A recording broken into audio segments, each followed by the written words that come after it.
Hello, hello, hello, hello. I am so sorry I am late. This is my first live, and I'm hoping that you can hear me. I was trying to do it on my phone because I think I'm a little cloudy for you. I'm not sure. If anyone is there, let me know that you can hear me. Send me a message. Let me send you a message. Can you hear me? Can you hear me? Is anyone there?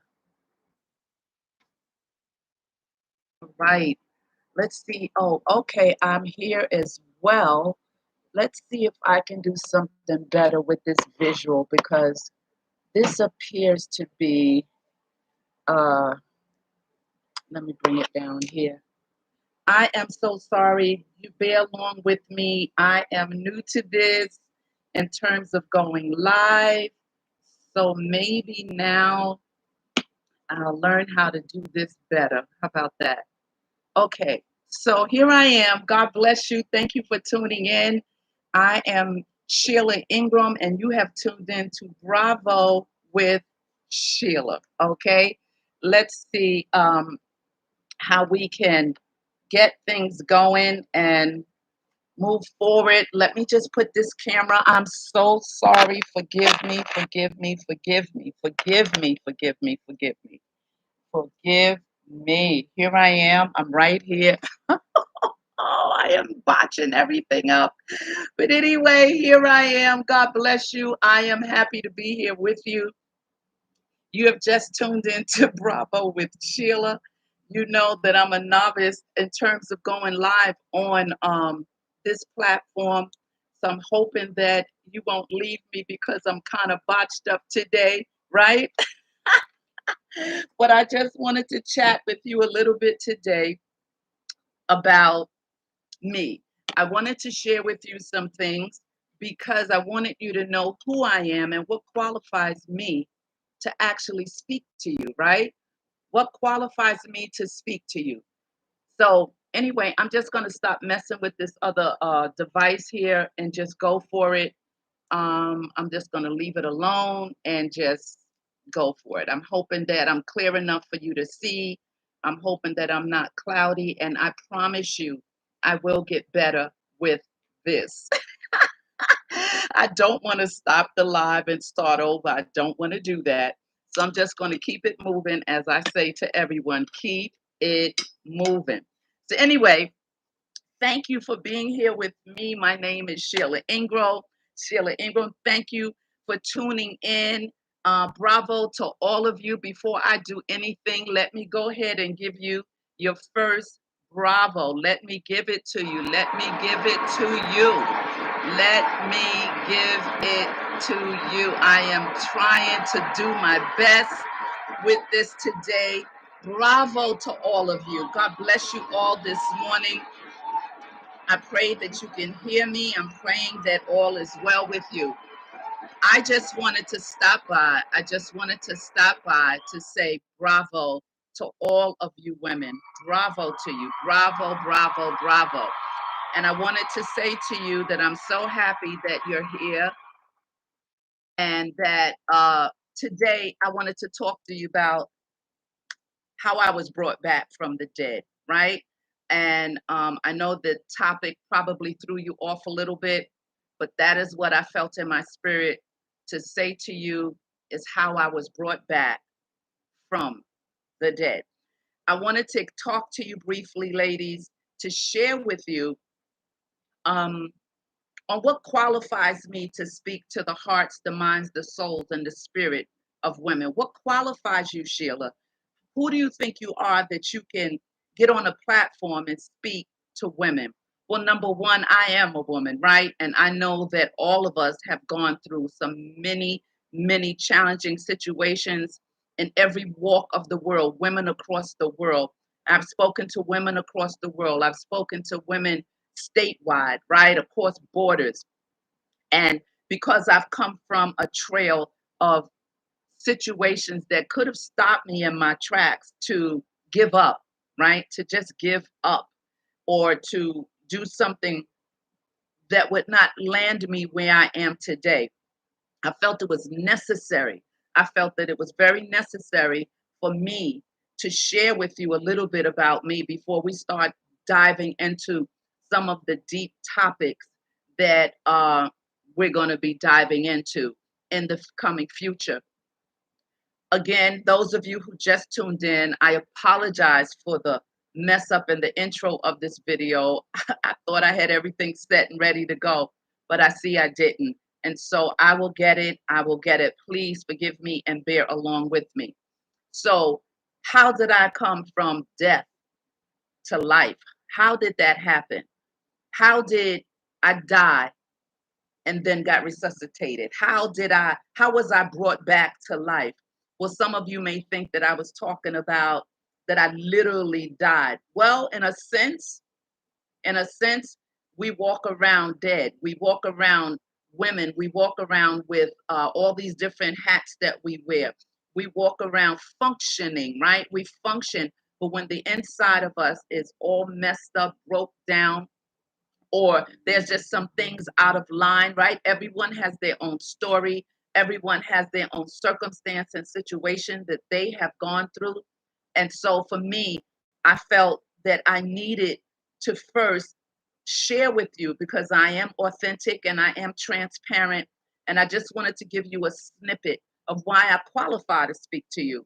Let me give you just a backdrop of me. I was born and raised in Harlem, New York City. And I was born in a home with my sister and my brother, my mom and my dad. And early in my life, my mom and dad got divorced, right? And so that kind of upset the whole household, and everything sat and rested on my mother.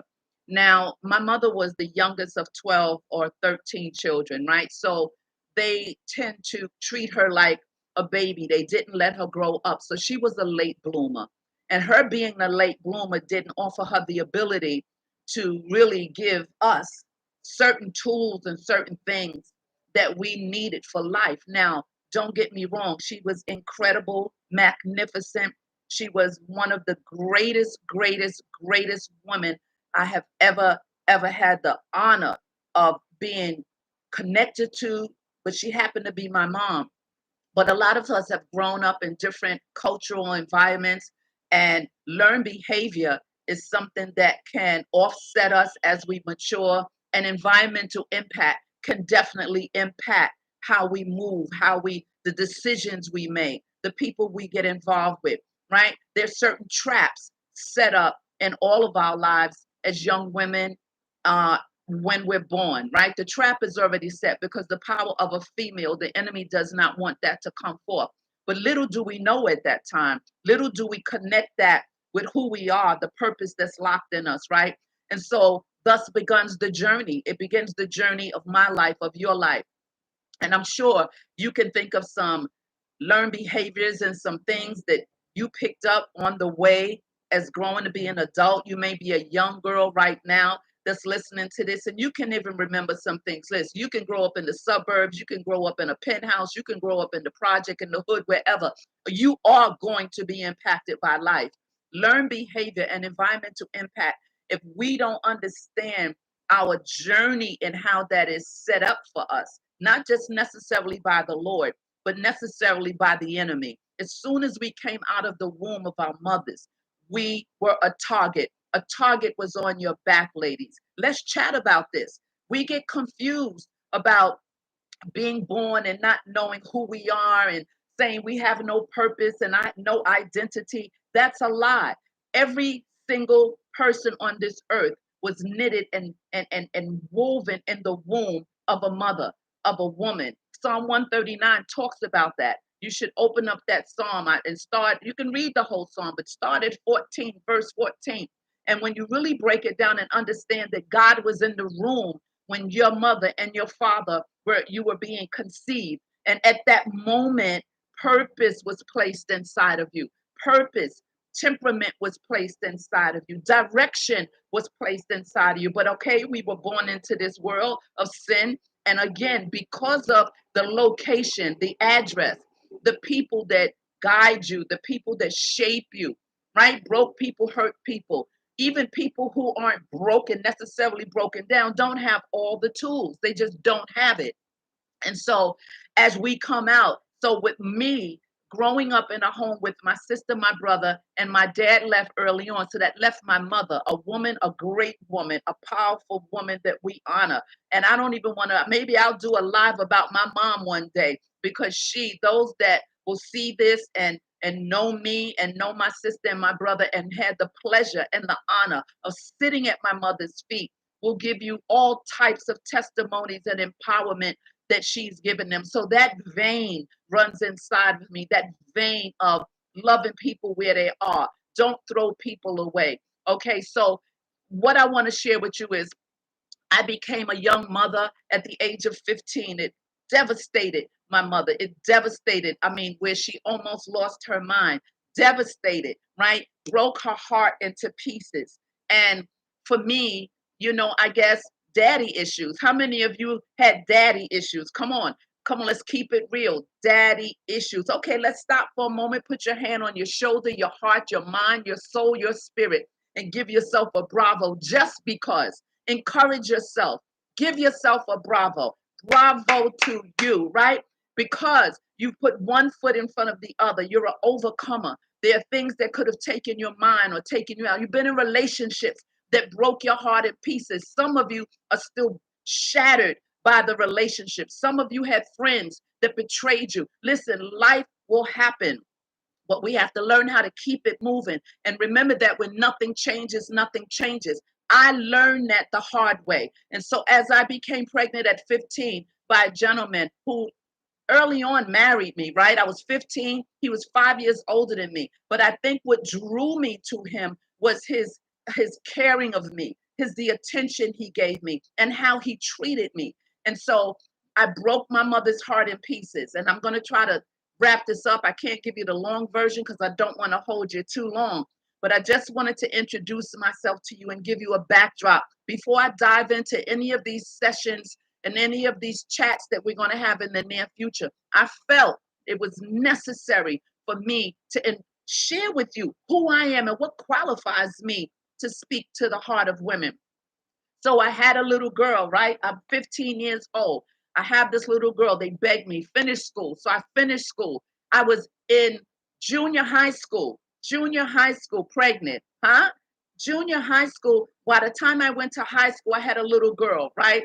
Wonderful little girl. She brought joy to the family, but boy, did that offset my feet. Boy, did that offset my life.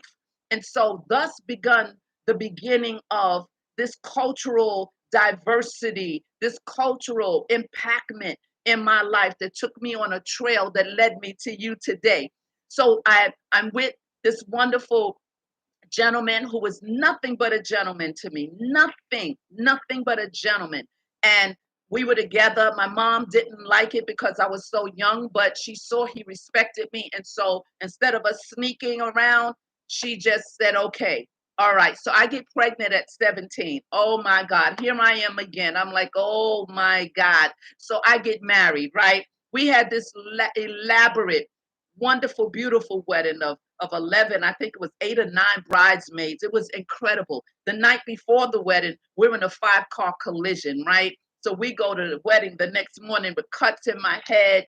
My husband Wayne had a cast on his arm. The enemy was after me. He was after me. Little did I know that. I did not know the Lord at that time. I did not know the Lord at that time. We went to church, as you know, sometimes my mom would take us to church. But Lord knows, God, if you don't know that there's difference between going to church and having a personal relationship, right? That thing that connects you with the Lord, that thing that you can feel his spirit. And so I'm pregnant. I'm 17 years old. Oh my God. My mother's like, okay, well, he's got to give you his name. He's got to make an honest woman out of you. And so, you know what? Let me turn this one off because I have 2 devices going and I don't want it to crisscross. And so I'm pregnant. I'm in school. I graduate high school. Everyone's so proud of me. And so now thus began the life with me and Wayne. So we get married. I'm pregnant. January 13th, I'm having crazy pains, right? I go to the hospital. He takes me to the hospital to have my baby, my second baby, right?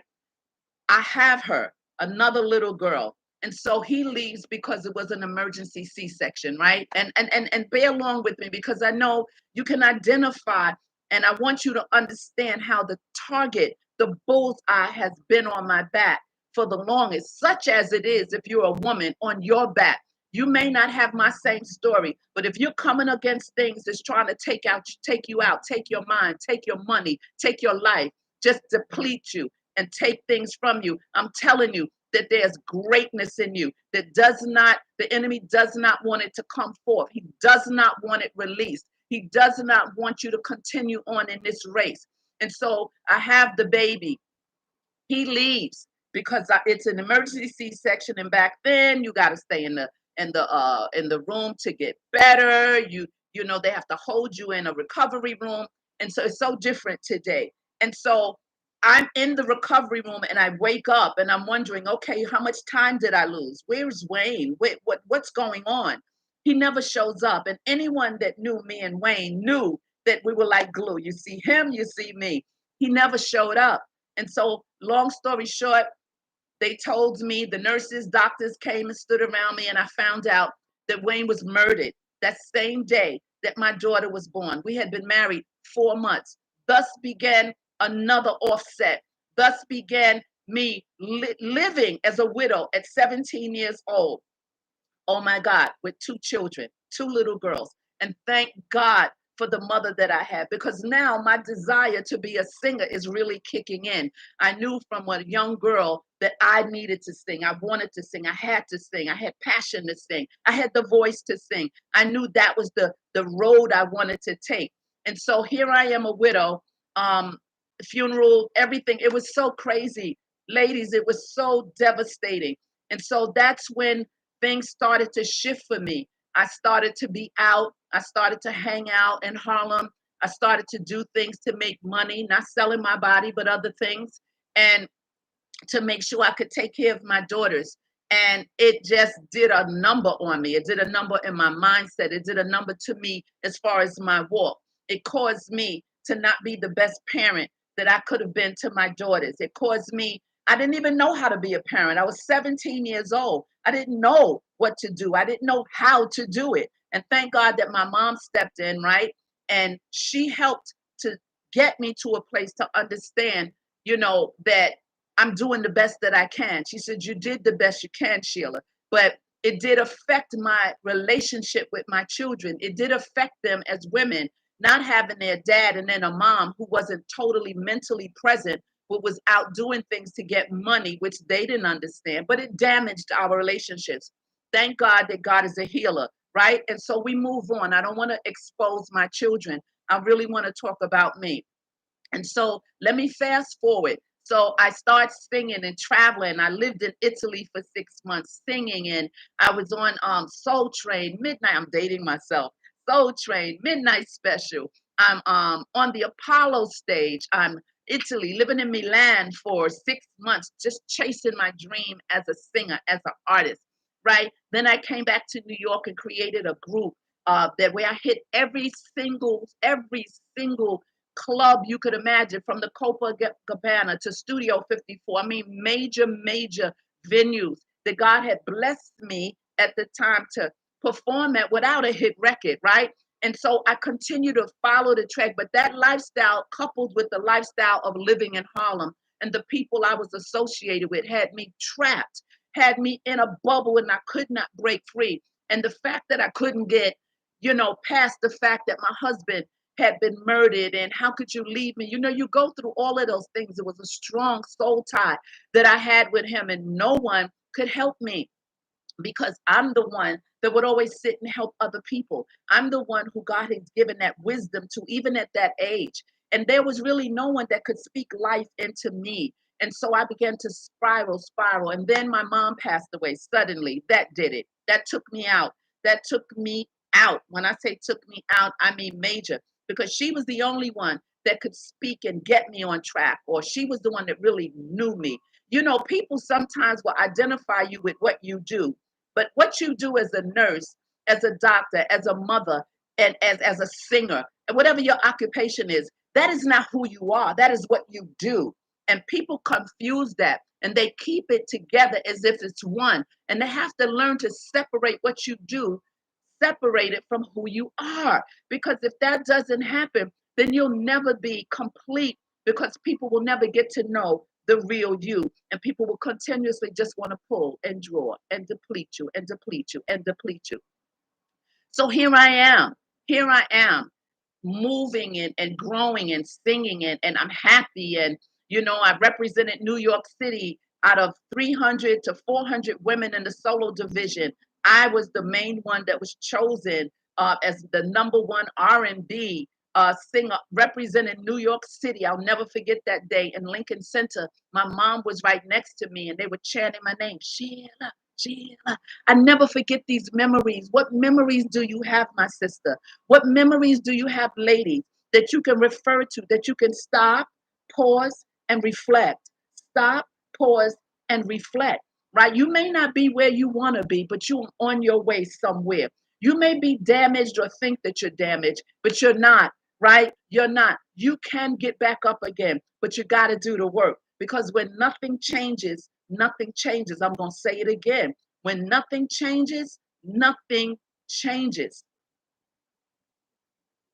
So here I am singing and doing everything, but still brokenhearted, still kind of just sad on the inside. Although I was everywhere doing so many things, there was a void. How many of you have a void? How many of you have had a void inside of you, a hole that nothing can fill? Nothing. It's like, I don't care if you're a doctor, a lawyer, whatever. I don't care who you are. I don't care if you're a corporate woman. I don't care if you're a minister, a pastor, a teacher, a nurse. There's this hole inside of us, and it's called a God hole, right? Nothing can fill it because if you feel that emptiness or that disconnect, it's that God hole that is seeking out the filling, right? Everything can go inside of you, but something is lacking. Something is not feeling complete. I hope you understand and feel what I'm saying to you. And so my life just continued to spiral and spiral and spiral out of control. I can't give you everything in this one sitting with, maybe I'll do a part 2 from death to life because there's so many other things that happen along the way. I don't even know if I'll get to the church hurt. I don't know if I'll even get to how I got arrested. I don't know if I can get to when the cops arrested me for kidnapping. I can't get to that all in one setting. But what qualifies me is that I'm an overcomer. What qualifies me is that there was no quit in me. What qualifies me is that I'm a woman just like you and wearing different hats. One minute putting on this hat, taking it off, wearing this hat, and getting lost. Where's the woman inside of you? Is she there? Is she present? Is she buried? Is she dormant?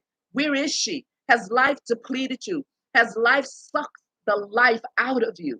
What is it that's missing in your life? What is it that you're avoiding to fix? What is it that you're avoiding to face? Listen, life is going to happen every single day of your life. As soon as you put your feet on your floor, when you wake up, the enemy is up to, and there's a target on your back. I'm not trying to make you afraid about anything. I'm trying to bring awareness that you are beautifully and wonderfully made, right? And you have power in you, and there's greatness in you. But life can jack you up, life can pull from you. And if there's no one to speak life back into you, and if you have, and you spoke to people you shouldn't trust it, oh my God, that's another type of betrayal, right? Sharing your heart, sharing your wounds, right? Sharing, thinking you're talking to someone that's a safety net. Let's not even talk about the church, thinking you're safe there. This is not a blanket statement about the church across the board, but listen, it's my experience. Amen. It's my experience about, you know, being in church. That's why I want you to understand it's not about the church building. It's about the God that is inside of you. It's about the God that lives and abides inside of you. The scripture says, abide in me and I'll abide in you. What is that so powerful? Abide, the abiding. Oh God, we'll talk about the abiding one day. The abiding, that is the glue that keeps you connected to that vine. It keeps you connected to that branch. It keeps you connected to that tree, that where the branches come out, but that tree is the solid thing that holds you. What are you connected to? Who is in your circle? Who is your tribe? Who are you allowing in your space? Are you today? It's just time out. Time out for the fake stuff. Time out for the drama. Time out. You've paid a price. You've done so much to get where you are. Even if you're a young girl and you're listening to this, think about your young life, what you've done, where you've been, how you need to move forward. Because when nothing changes, nothing changes. I want you to understand that when nothing changes, nothing changes. So you have to keep it moving. Well, how the heck do you keep it moving, Sheila, when things is just so out of control? Well, keep watching me, keep tuning in, and I'm going to help you. I'm going to give you tools. I'm going to give you things that will make sense to you, teach you about your inborn temperament, teach you how purpose was placed in the womb, right? You did not bump into purpose. People say, well, I don't know what I'm born to do. There is something that you're connected to. There is something that God has placed in you. And sometimes it just takes some longer than others to catch on, to latch on, and to get connected to it. But you are not worthless. You are beautiful. You are beautiful. And it doesn't matter what you've been through. That's your past. You can't look in the rear view mirror. There's nothing back there. You can't go back and fix it. So you have to put your focus forward. You have to put one foot in front of the other. That's why I give you bravos. That's why I say just because. Not because you need a standing ovation. No, you encourage yourself, right? And those women and sisters who are really true sisters, right? I'm talking about the true sisters. I'm not talking about the ones that chitter chatter and talk about you. I'm not talking about the ones who look at what you own or what you have to kind of size up who you are, right? I'm not talking about them. I'm talking about the real deal. I'm talking about the sister, the bond. I'm talking about the sister that'll labor with you and pray for you. I'm talking about the sister that you could go to and say, I slipped last night. I fell off last night. I did something I wasn't supposed to do. I'm talking about the no judgment zone. I'm talking about getting you from pain to power and from power to victory. I'm talking about getting you back up again. Hallelujah. I'm talking about moving you to a place called there. Where is your there? Where is your there? You have a specific there that you're headed to. What is it that you've given so much time to that has given you nothing back? Who is it that has depleted you and taken from you? Who's that man that you think is going to change and he's constantly making broken promises? Who's that man that promised to marry you and you've been with him for 10, 15 years and he still haven't asked you or did it? Who, and you may not want to be married, but I'm talking about for those of you who want better, who want change, who want what you want, who has the vision for life to build, to grow, to become entrepreneurs, to build houses, to do what flip houses, to do whatever it is. You don't have to be qualified from a degree in school. God will give you the ability. If God gives you the idea, God will give you the ability and give you the people to do it with you and for you. Favor rest on you. Favor, the fog. You walk with the fog, the FOG, the favor of God. The favor of God. I don't care what you've gone through, where you've been, what you did yesterday, 5 minutes ago. I'm not interested in that because I know who you are on the inside, right? Another thing, I speak to you qualified because I can't take you where I haven't been. Let me say it again. Ladies, let's chat. I can't take you where I haven't been. I just can't. So where I've been, is some places. Where I've been, through some situations. Where have I been? Listen, we're going to chat about the wisdom that is in me now. The wisdom that God has now kept poking and poking at me to start this channel. It's too much in you, Sheila. You're sitting on too much. Women need you. And listen, I understand that trust has been broken. I understand you have been violated, maybe even sexually, emotionally, physically, mentally. I get it. I get it. I relate to it. I understand it. But that has to be kicked to the curb. Those things that haunt you up here, that haunt you, it reminds you, it just continuously depletes you. We have to take the power back. You have to take your power back. You have to exercise the authority. Exercise. the authority that the greater one has given us. Amen.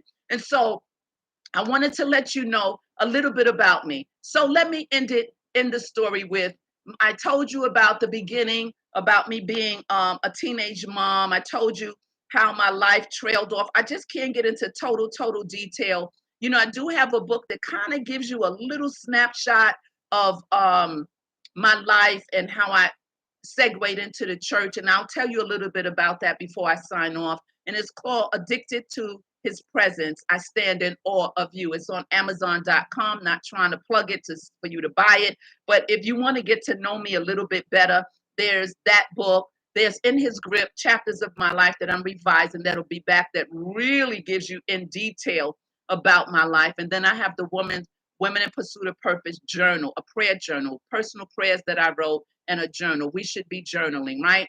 And so let me move on so I can end this particular live. This is my first one. And I know I screwed up in the beginning, but it's my first one. And I pushed myself to do it, right? I started to just sit here and tape it and then post it. And I'm like, let me just do it. Let me just do it. So as I continue to move forward in the hell of my life, the hell, looking like the glamorous Sheila Ingram, but broken vessel on the inside, right? Death just continued to follow me. My husband died. Then I got with another gentleman 2 years later after he died, right? He died, right? So death, the enemy, boom, boom, boom. I got hit. And then my mom, and it's so much more in between that. So we fast forward, right, ladies? We fast forward towards the morning that I got saved. The morning when I became what? Resuscitated because I was dead. I was dead. That hole in me. No matter what I did, no matter where I sang, no matter what stage I was on, no matter who I was talking to, or no matter what I was doing, no matter who I was around on the Lear jets or whatever, it was that hole. That hole was still inside of me. And so a friend of mine, let me end this live with this. A friend of mine called me and said, Sheila, I want you to come to church with me. And I was like, she said, yeah, you know, God is really calling you. God is calling you. And I was like, well, I know God. You know how you say, like I say, well, I was a church goer. I did not have a relationship with him. She said, well, I want you to go to church and because God is calling you. And I'm like, okay. So one Sunday morning, she picks me up and I'm broken, right? I'm depressed. I can't shake off my mom. I can't shake off my career spiraling down. I just can't shake life off. It just hit me. The strong one finally crashed, huh? The strong one. But people still, listen, people still didn't believe I was crashing, right? Because I was the one that always survived and overcame everything. I was crashing right in front of their face.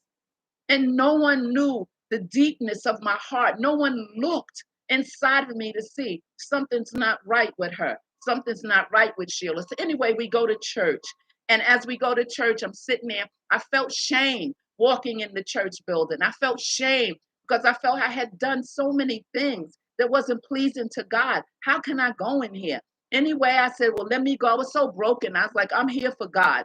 So I had to offset. Sometimes you got to offset your mind. When a negative thought comes, you got to dispute that thought with something positive in order to get you to that place called now, right?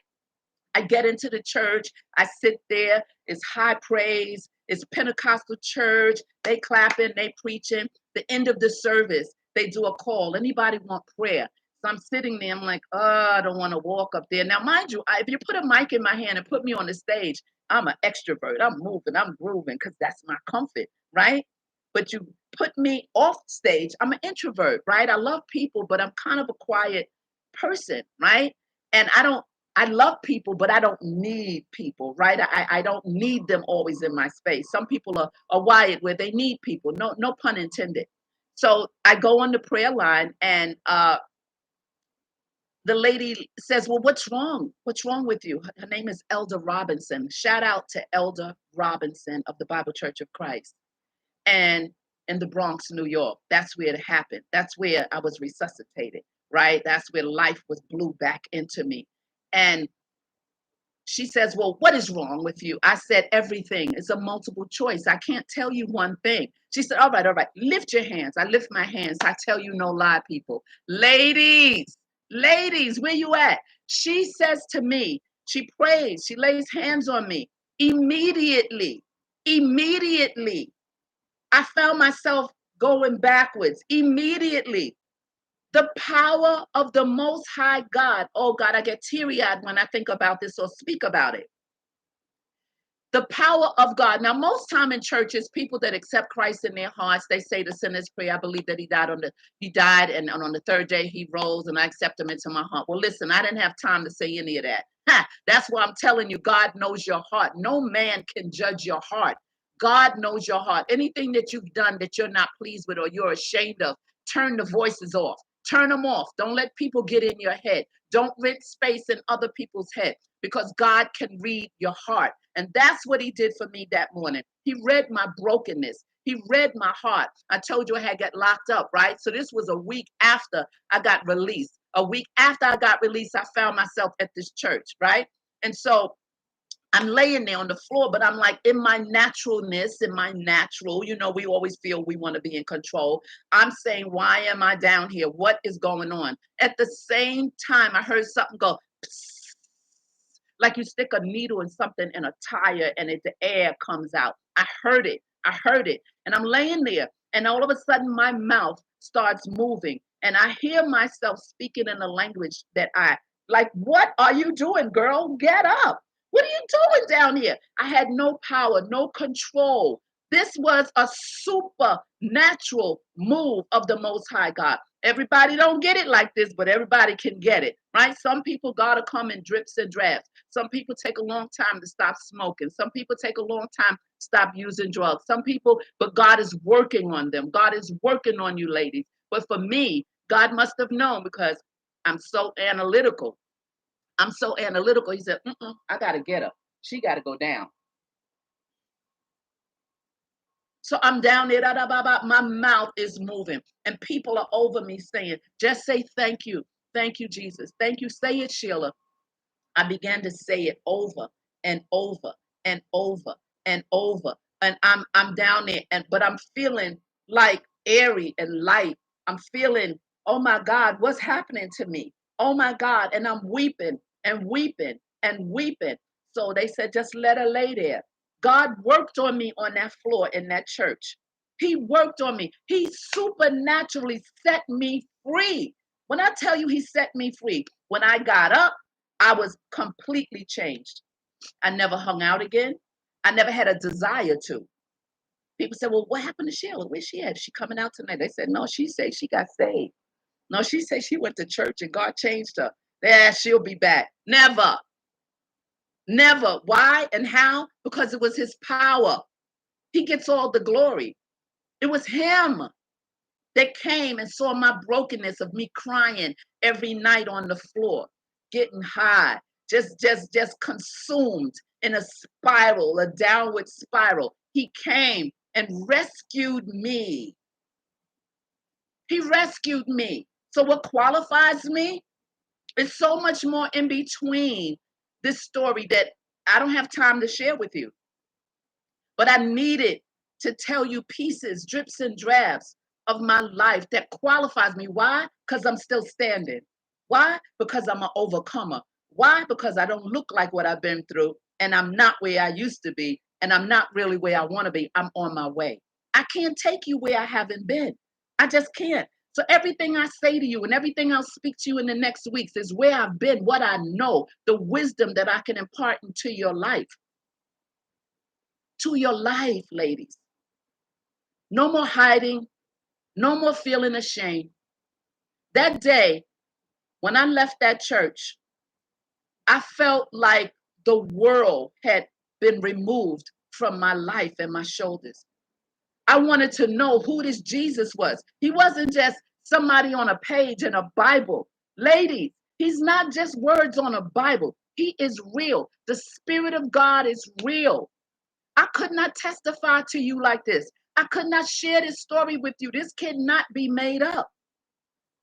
From that day, I have walked with God. That was 34 years ago. 34 years. Now, let me add, my walk and my journey with God was not without incident. It was not without incident, but I never left his feet. I never left his feet. So whenever I went off track or off kilter or did something or went ahead of him when I shouldn't have, I repented, I asked for forgiveness, and I would stay at his feet. That's how I became the worshiper. That's how I became connected and starving for glory, right? I can't get into that. Maybe the next live, I can continue and tell you about my journey once I became born again and became a believer. And people say, and this, please don't call me religious. Ladies, please don't say that. I'm not religious. Mm-mm. Religiosity is not my thing. There's no religious spirit on me, right? I love people and I'm a believer and I'm filled with the Holy Spirit, right? I'm a believer. I'm a Christian. I'm a believer.